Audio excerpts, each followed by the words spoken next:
Welcome to today's XP12 in New Zealand video. And first, some news from the Simheaven website about their new overlay. It says they hope to release the Europe version, then America, then the rest of the world will follow, and hopefully will be before he goes on a 3-week holiday. So it might be a while before we get an overlay for NZ, but such is life, it will be here eventually.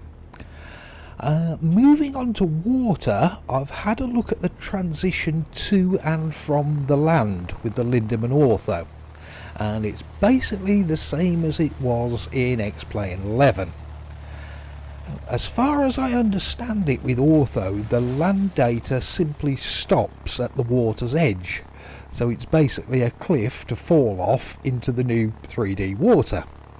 Now, using vanilla X-Plane and no Ortho, the transition is smooth, as it has extra bathymetric data, which is the slope away from the coastline.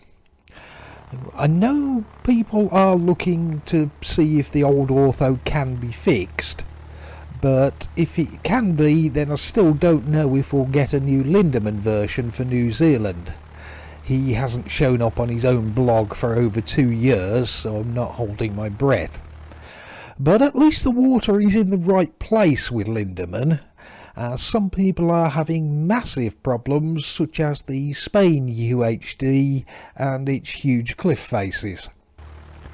So at least our water looks okay if you fly past it, but if you have a float plane and want to land and then drive ashore, it's not going to be any better than it was in X-Plane 11. Moving on to the next bit, I've never liked the amount of dust that comes off the wheels, as I think it's too much and can look a bit stupid. But we can fix that.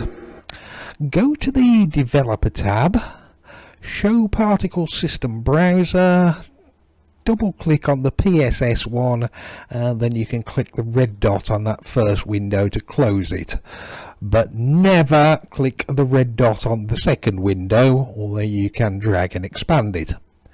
Now open the emitters column, scroll down to gear wheel, and where the tyre dirty column and lifetime seconds row intersect, click that.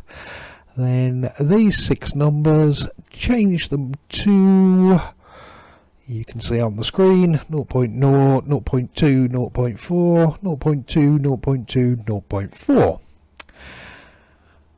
Then when you've done that, click on save there and drag the box down out of the way. Do not hit the red dot to close it. Developer tab, then reload current aircraft and art. This is real time, so you can see it won't take too long.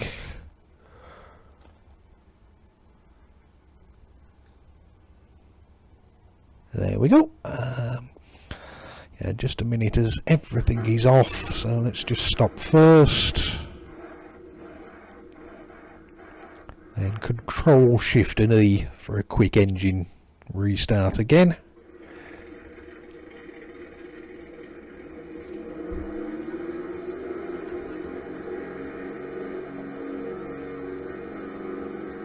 And I think that looks much better.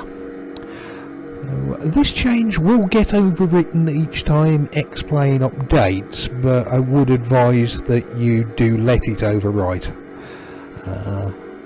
It's fairly quick to change those numbers again if you prefer the look of this.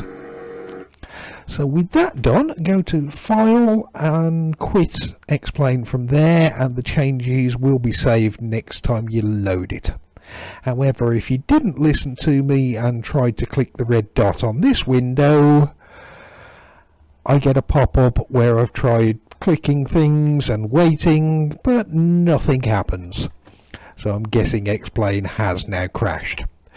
So things have saved. So however you escape from this with Task Manager or whatever, then it'll be fine. The new dust emitter values will have been saved, so at least you don't have to go through it all again.